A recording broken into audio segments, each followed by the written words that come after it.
Okay, yes, my last video got interrupted. So what I was saying is, be careful today on what it's asking. If it is asking for numerical form, give them the number. If it is asking for standard form,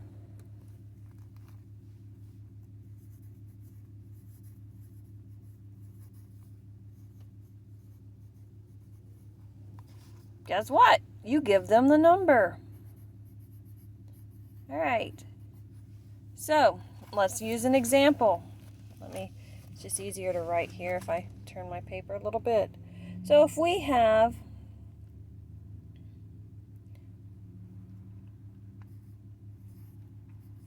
100,000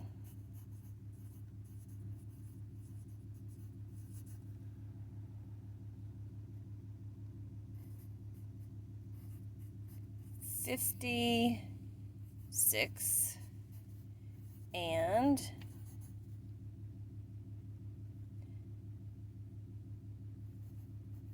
17 thousandths.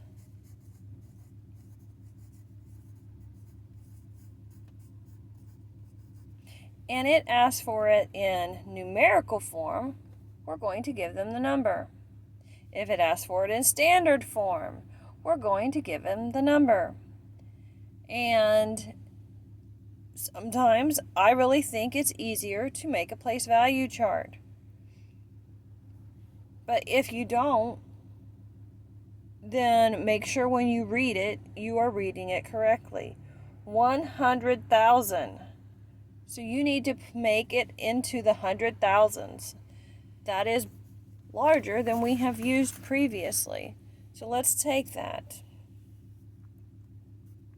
100,000, 10,000, 1,000. Okay, see how I'm just taking a zero away each time? Then we're down to the hundreds, the tens, the ones, decimal, 1/10, 100th, 1,000th. Okay, so now we have 100,000. So I'm going to put the 1 over here. Now I have 100,000. 56. Well, 50 is all the way down here in the tens. 56 and 17 thousandths. So I know I'm going to have 17. All right, I know I need the number 17, but it has to end in thousandths. So that means it has to be here. Now, it has to end here. If I put the 1 here, I'd have to put a 0 in the empty spot. Then it's 107. It's no longer 17. So the 1 and the 7 have to be together since it's 17. Now I'm reading this 17 and it ends in thousandths. And I go back in and everything else is zeros. And that gives me the numerical form, also known as a standard form, of this word form that it was given. So this would be an example of going from word form to standard form. Putting in commas makes it easier to read, 100,000, 56, and 17 thousandths. And then we check it, 100,000, 56, and 17 thousandths. Always go back and check your work. It is too easy to make a mistake doing these things. All right, once you write a number down, once you put a numerical or standard form down, go back and say it and make sure you're saying it the way the word form states. All right, the other example would be let's just go from standard form to word form. I'm going to actually go ahead and write my number in this same place value chart.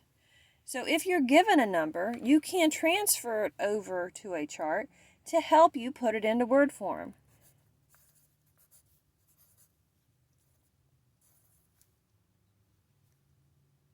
Okay, so I have 7 in the thousands. So then I write 7,000.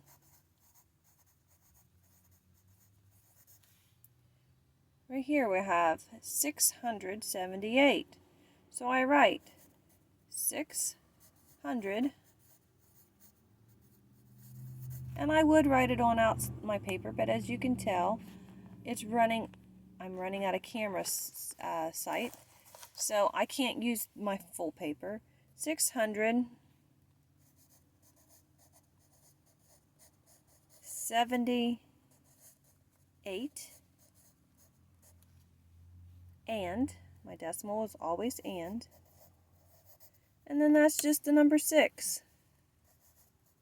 But as always, I have to look at its place value. Right here, it's in the tenths. So, and 6 tenths. Alright, and if THS helps you, by all means write it. By all means write it. So, that took us from standard form to word form, from word form to standard form. The only other examples I need to give you today would be from standard to expanded form. And remember, that is the one where we're using multiplication and addition to write the numbers. Alright, I said already it's a sum of factors. If you turn in a 5th grade expanded form, you will be gold. If you go back and try to give me a 4th grade expanded form, it will be wrong. Alright, and when you type them in, like whatever the number is, and the parentheses, and the multiplication is just an X. No spaces should be typed in these. No spaces at all. Alright, and then, so we're taking from expanded to standard. So if our number is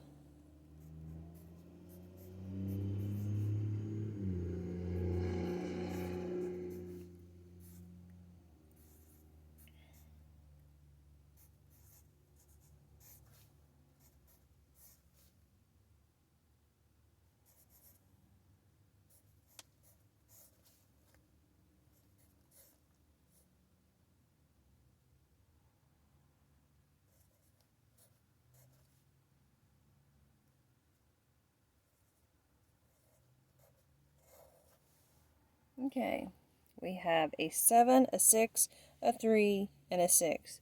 And like I told you before, you already know your powers of 10. So you may see this written with a 4. You could, if you want to write a 1 with 1, 2, 3, 4 zeros behind it, and a 1 with 1, 2 zeros behind it, if that helps you in taking it to numerical form, by all means do it. But since you have been taught what these are, you could see 10,000 written like this. You could see 10,000 written like this. Both are acceptable. Again, I make a place value chart. I know I have to go up to 10,000s. So I will then make a place value chart.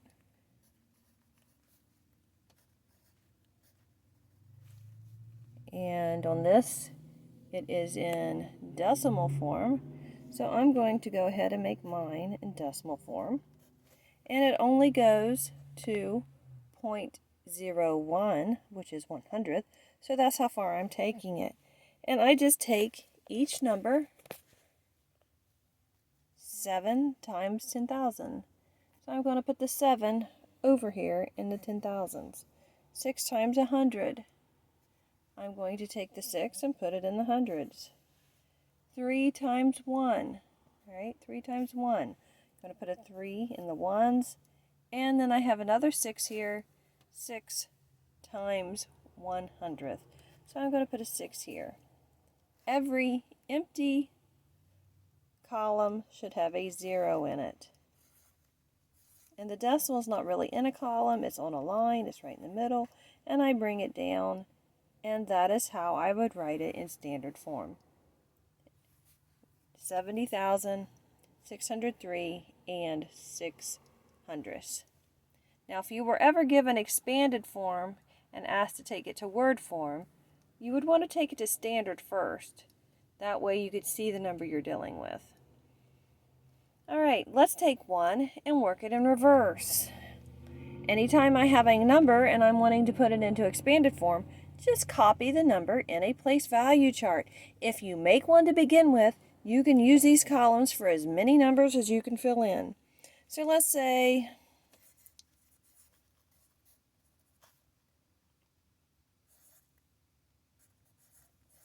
okay, I went one more over, so I'm going to have to add one more column.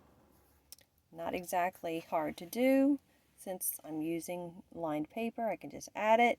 And now I'm going to take each of these numbers and put it in parentheses. So I've got 1 times something plus 2 times something plus 3 times something plus, and I'm going to come back over here because I'm running out of camera space, 4 times something plus, we only use non-zero numbers, so I don't have to put the 0, 5 times something plus 6 times something. All right, and I just take where they're located. Okay, the 1 is here in the thousands, so I'm just going to put times 1,000. The 2 is in the hundreds, so I put 100. The 3 is in the tens, so I put a 10. The 4 is in the ones, so I'm putting a 1. The 5 is in the tenths. No, it's not. It's in the hundredths. 0.01. And the 6 is in the thousands, so I put the thousands. And then you have it in expanded form. All right, you have every non-zero number accounted for, and you have the place value that each of them are in. All right, all you have to do is go straight up the column and just write whatever place value it's in. And with the place value chart, don't worry about writing the words down. If you do it in numerical form, it's what you need for the expanded form anyway. So we have went from expanded to numerical, from numerical to expanded. We've went from word to numerical, and from standard to word. Remember, standard and numerical are the same thing. And so now I'm going to let you guys go and do some practice.